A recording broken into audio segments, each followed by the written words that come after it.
The banker slid one page across the desk and smiled and said, "Just your signature here, and we're done."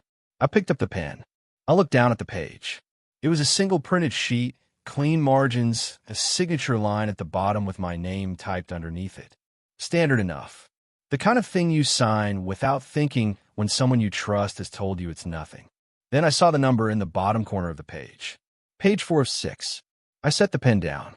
I said I'd like to see the other pages first, pages 1 through 3, before I signed anything. The banker's smile didn't disappear exactly. It just stopped working. She glanced sideways at something I couldn't see yet, and then looked back at me with a version of a smile that was doing more work than a smile should have to do.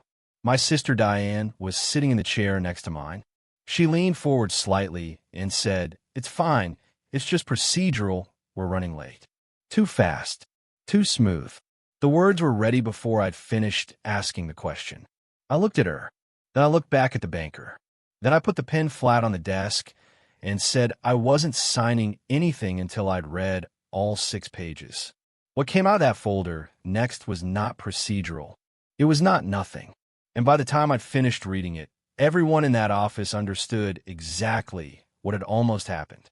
Megan called on a Sunday night while I was doing nothing in particular, dishes, maybe, or something on TV I wasn't really watching. I picked up because it was Megan, and I always picked up when it was Megan. "I need a small favor," she said. "Tuesday afternoon, if you can. I just need you to come to the bank with me and sign something quick. Half an hour, probably less." I asked what it was. "Mom's account," she said. "Beneficiary updates, some housekeeping stuff now that she's in the new place. It's been sitting undone for a while, and I want to get sorted. You know how she is about paperwork. She just lets it pile up." That was true enough. Our mother had always handed anything financial to Megan without much discussion. Megan was the one who tracked things, made calls, showed up with a folder when a folder was needed. She'd been that way since our father got sick, back when someone had to be the adult in the room, and Megan stepped into it and never really stepped back out. I asked if Mom would be there. "No, she doesn't need to be. She gave me power of attorney years ago. I handle this stuff for her now. It's all covered." She said it lightly, the way you say something that shouldn't require explanation. "I just need a second signature on one piece of it. 15 minutes, and you're back in your car." I did remember the POA vaguely. It came up around the time our father was dying, when Megan was doing most of the hospital runs, and someone needed to be able to make decisions quickly. Our mother had signed something, given Megan authority over her finances. It had made sense at the time. I hadn't thought about it in years. "Sure," I said. "Tuesday works. What time?" She gave me the time and the branch address, and I wrote it on my calendar. Then she said, almost as an afterthought, "Just don't bring it up with Mom before then. She's been stressed with the move, and I want to get it all handled before I tell her." Kind of nice surprise, you know. Everything sorted, nothing for her to worry about. I said sure, made sense, good thinking. We talked for another minute about nothing and hung up. I didn't think about it again until Tuesday. The way it worked in our family was simple, and it had been simple for a long time. Megan handled the money. I handled everything else. After our father died, it formalized itself without anyone deciding it.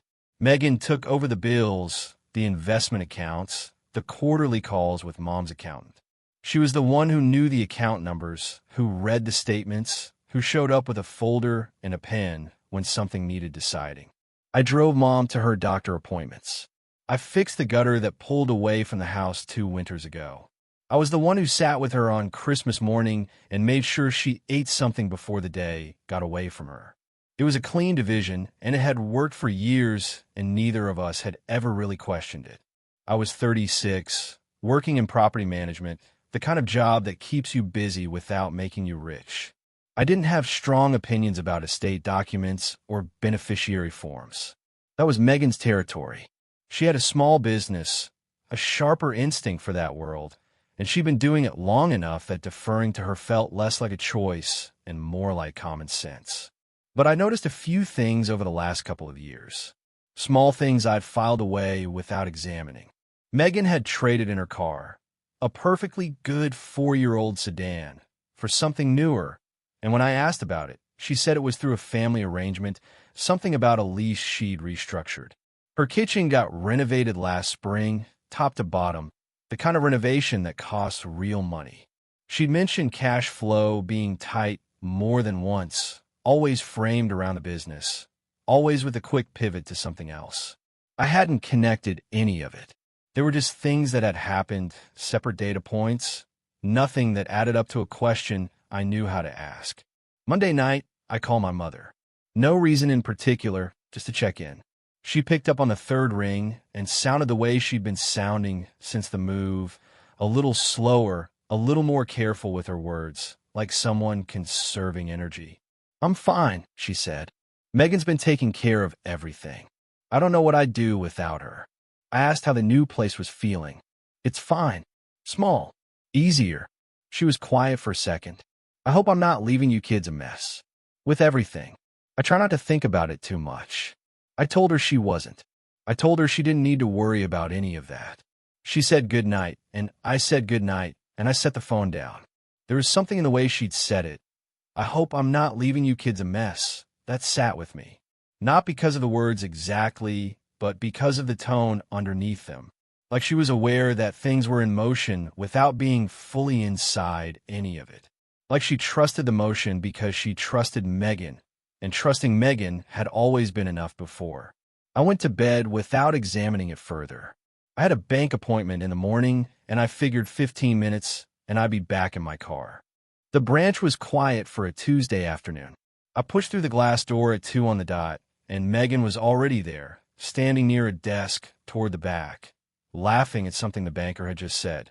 She had her good bag with her, the leather one she carried when she wanted to look like she meant business, and she was relaxed in a way that read as completely at home. She saw me and waved me over. "This is my brother Kevin," she said, with a smile that was warm and practiced in equal measure. "He's the other signature." The banker stood and shook my hand. Blue tie, firm grip, the kind of easy confidence that comes from doing the same thing enough times that it stops requiring thought. "Thanks for coming in," he said. "Appreciate you making time. This'll be painless, in and out." We sat down across the desk from him, Megan to my left. He opened a folder, pulled out a single printed sheet, and slid it across the desk toward me, already oriented in my direction. The signature line at the bottom was highlighted in yellow. My name was typed underneath it. Megan put her phone face down on the desk and leaned back slightly. "Told you," she said. "Easy." The banker clicked his pen and held it out to me. I took it. I looked down at the page. The text was standard enough at first glance. Dense paragraphs, formal language, the kind of document that's designed to look like every other document, so you stop reading and just sign. I started at the top and worked down, and that's when I saw it, printed small in the bottom corner of the page. Page 4-6. I set the pen down. "Can I see the whole thing?" I said. "Pages 1 through 3. The banker didn't move immediately. He glanced at Megan, quick, the kind of glance you make when you're checking something without wanting to be seen checking it. Megan shifted in her chair. "Kev, it's boilerplate. It's all standard language. I have to pick Mom up at 4, and we're already running a little behind." She said it lightly, with a small smile still attached, but there was something underneath it that hadn't been there on the phone Sunday night. "I'd still like to see it," I said. The smile stayed on her face. The room got slightly quieter. The banker reached into the folder and produced the rest of the document without making eye contact with either of us. He sat on the desk and slid it toward me and sat back in his chair with the expression of a man who had just decided to become very uninvolved. I flipped to page 1. It was not a beneficiary form. The header read as a personal loan application. Primary borrower listed first, Megan. Below that, in a separate field, co-signer. My name, typed clean, same as it had been on page 4. The loan amount sat in its own box on the right side of the page. $80,000. The collateral line, 3 fields down, referenced a residential property. The address listed was my mother's house. I read it again from the top, slowly, to make sure I had it right. I did. I looked up at Megan. She started talking before I'd fully turned my head. "Okay, so I was going to explain this. I just didn't want to get into all of it before we came in because I knew you'd. I held up one finger. She stopped. I turned back to the banker. I kept my voice level. Who told you I had already agreed to co-sign this? He cleared his throat. He said that Megan had provided documentation at a prior appointment establishing her authority to act on behalf of the family, and that she had represented Kevin as aware of the loan and in agreement with the terms. He said it carefully, the way someone speaks when they're starting to understand they may have made a significant error. I asked to see the documentation she'd provided. He reached into the folder again and produced a single page. I took it and read it. It was a power of attorney, dated 11 years ago, executed during the final weeks of my father's illness. The signatures were my mother's and a notary's. The language granted Megan authority to act on behalf of their mother in financial and legal matters. It was specific, it was limited, and it named one person whose affairs Megan was authorized to manage. That person was my mother, not me.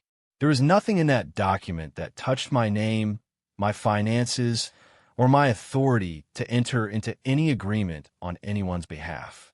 Megan had brought it to a bank appointment and let a banker believe it said something it did not say. I set it down on the desk. I looked at the banker. I looked at Megan. She was sitting very still now, her hands flat on her thighs, the practiced ease completely gone. I asked the banker how long this loan application had been open. He said approximately 6 weeks. 6 weeks this document had been sitting in a folder with my name on it, waiting for a signature I'd been brought in to give without knowing what I was signing. I thought about the car she'd replaced, the kitchen renovation, the cash flow conversations that always ended before they got specific. I put the full document back on the desk and did not pick up the pen. Megan leaned toward me and dropped her voice. Can we just step into the hallway for a second? I'd like to explain this without. She glanced at the banker. I'd just rather talk privately. I'd rather talk here, I said. The banker looked at his desk. Megan sat back. I watched her recalibrate, watched her try to find a version of this that still had a workable outcome. She'd been doing that our whole lives, finding the version that worked for Megan, and she was good at it, but she needed a few seconds, and I wasn't giving them to her. Kevin. Her voice had a different quality now, lower, with an edge under it that the smile had been covering. You're going to embarrass me over a misunderstanding. That's what you're doing right now. I didn't say anything. I thought about standing up. The exit was 30 feet behind me, and the afternoon was still out there, and none of this had to become what it was becoming. I could tell her we'd talk later, walk out, let her deal with whatever she'd gotten herself into. Keep it between us. Keep Mom out of it. Don't make a scene in a bank on a Tuesday with a stranger in a blue tie watching. That was the easier version. I could see it clearly. I could also see what it left behind. No record, no witness, nothing in writing, nothing flagged, nothing that made this harder to try again. She still had the POA document. She still had my name typed onto a loan application sitting in a folder in this office. If I walked out quietly, she'd close the folder and come back in a week with a revised approach or a different branch or a different document that needed one quick signature on page 4 of 6. I turned to the banker. I asked if a branch manager was available. He looked at me for a moment. Then he said yes and pushed his chair back and excused himself from the desk. Megan watched him go. Then she looked at me with an expression I hadn't seen on her before. Not angry exactly, not performing, just stripped of the layers she usually kept between herself and everything else. Don't do this, she said. Quiet. No edge this time. Just the words. I didn't answer her. I straightened the document on the desk in front of me and waited for the manager to arrive. The branch manager came around the corner and introduced herself as Diane. Early 50s, reading glasses pushed up on her head, the unhurried manner of someone who had seen enough variations of difficult conversations to stop being rattled by them.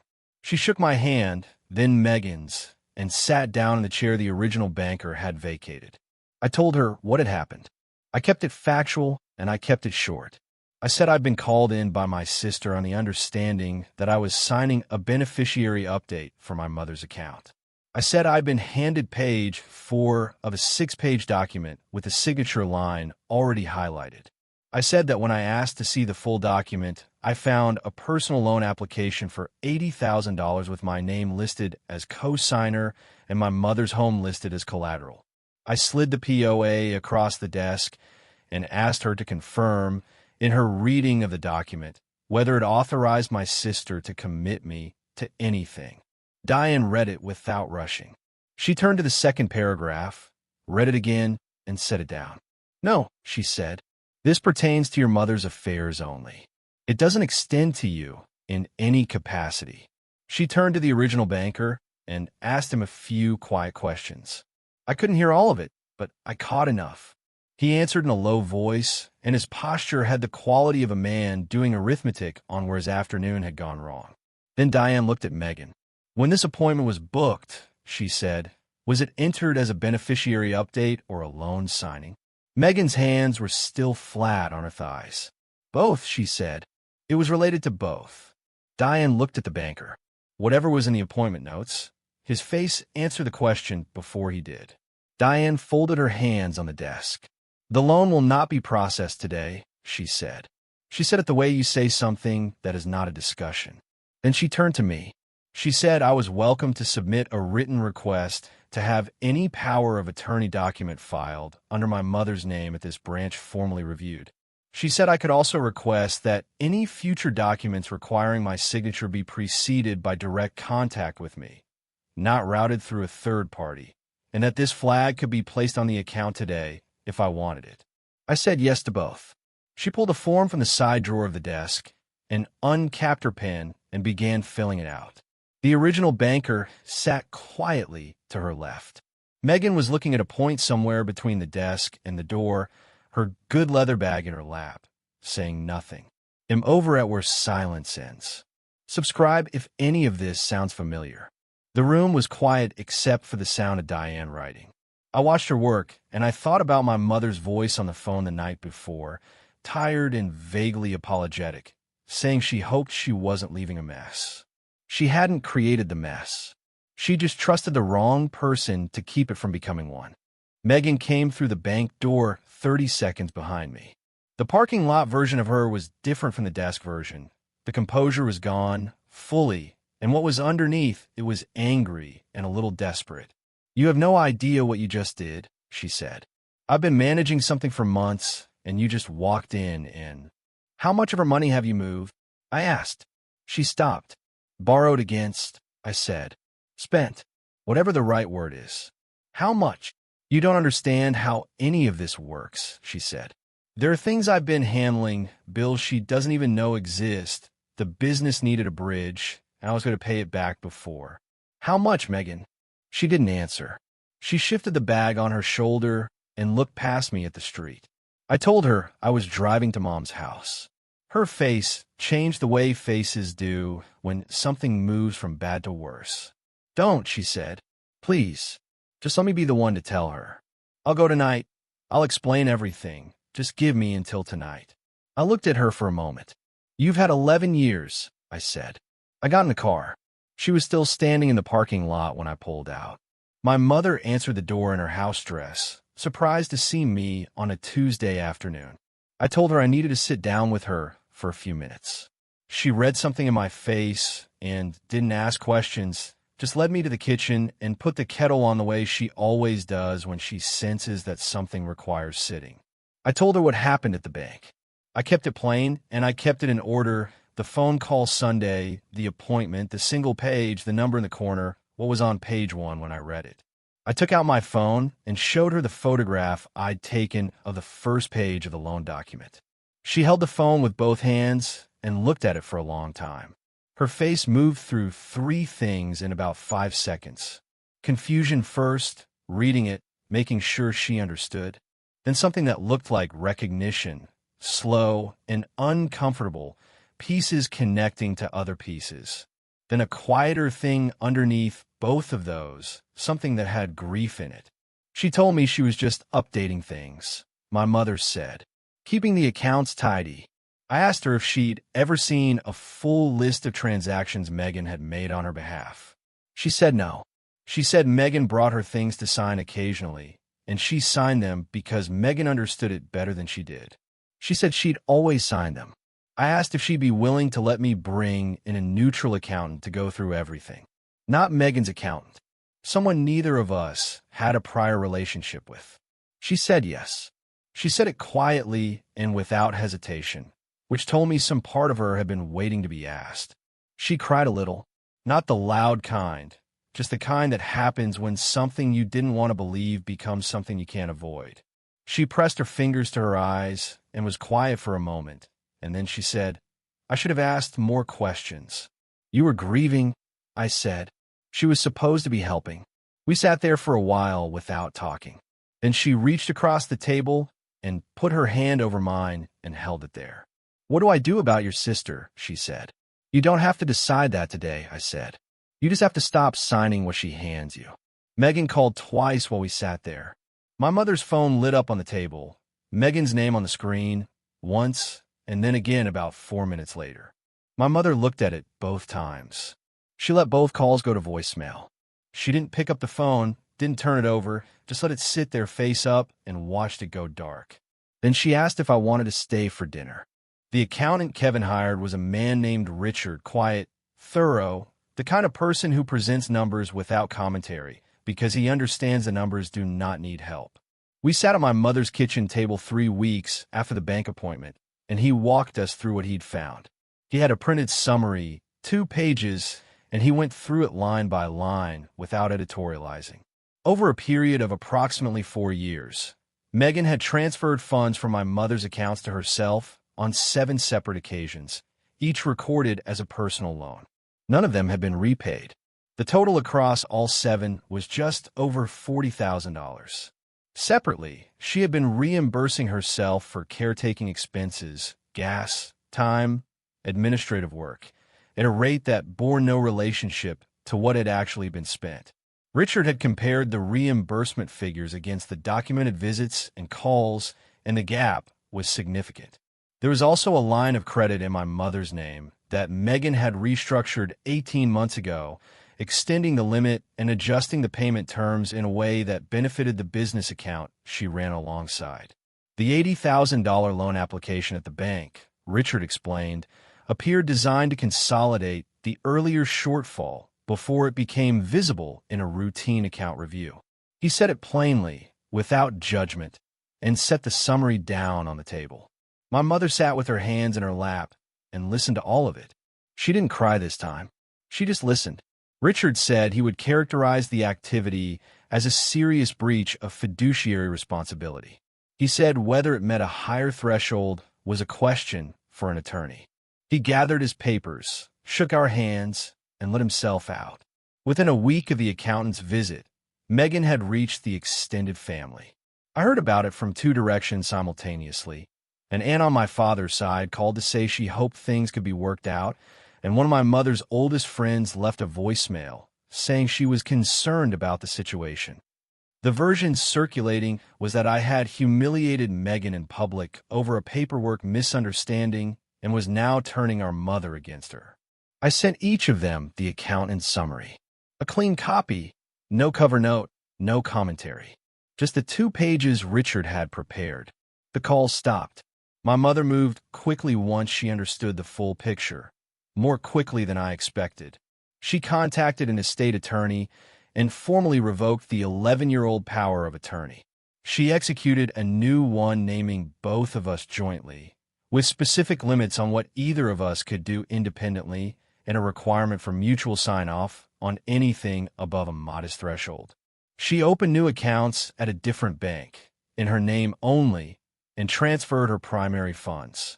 Megan had no access information for any of it. The repayment schedule was drafted by the attorney and presented to Megan with a clear alternative. Sign it, or the matter moves to a more formal process. Megan signed it. She did not do so gracefully, but she signed it.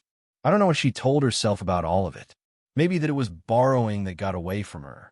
Maybe that she'd earned it through years of managing things nobody else wanted to manage. Maybe both. I stopped trying to build a version of it that made sense from her side because the numbers didn't leave much room. Well, I kept coming back to was the kitchen renovation, the new car. The way she'd said you don't understand how any of this works, standing in a parking lot, as if understanding would have changed what the first page of that document said. Every other Sunday, I drive to my mother's house and we go through her mail together. That's the whole of it, really. She sits at the kitchen table with her glasses on and she opens each envelope herself and reads what's inside. If she has a question, she asks me and I answer it plainly. If something needs a signature, she signs it herself at the table after she's read it. I don't sign anything for her. I sit next to her while she does it and I drink whatever she's made. Coffee, mostly, tea sometimes in the winter. And we talk about the things we've always talked about, the neighbor's garden, something she watched on television, how the weather has been. She used to hand that stack of envelopes to Megan without opening them. She doesn't do that anymore. Megan is still in the family. She shows up at holidays and birthdays, and she is polite in the way that people are polite when they know the room understands the full picture and politeness is the only remaining option. She's on the repayment schedule, and as far as I know, she's keeping to it. She doesn't call me, and I don't call her, and we've both made a kind of peace with that arrangement without ever discussing it. The account flagging that Diane set up at the bank has been triggered twice since that Tuesday afternoon. I know this because I received written notifications both times, the formal kind, a letter with a reference number. The letters don't tell me much about what was attempted. I have my suspicions. I don't chase them. The flag did what it was supposed to do, and the systems are in place, and I've learned that sometimes that's enough. I think about that moment at the desk more than I expected to. The pen already in my hand, the highlighted signature line, page 4 of 6 sitting in front of me like it was the only page that existed. How close it was. One signature, and I would have driven home thinking I'd done my sister a small favor on a Tuesday afternoon, and I wouldn't have known any different until the loan went sideways, and the bank came looking for the cosigner whose name was typed clean at the top of page 1. I keep that memory nearby, not as something bitter, just as something true. My name on a document is not a formality. It's a commitment, a door that opens into my life, and I'm the one who decides what walks through it. I know that now in a way I didn't before. I read the full document. I asked the questions. I don't apologize for taking the time. The page said 4-6. I looked down and I saw it, and I put the pen on the desk. That's the part I do again without hesitation. I used to think being easygoing was a virtue. Maybe it still is in the right places. But there's a difference between being easy to be around and being easy to use. And I spent a long time not knowing where that line was. I'm over at where silence ends. If someone in your family has ever handed you something to sign without showing you the full picture, drop in the comments.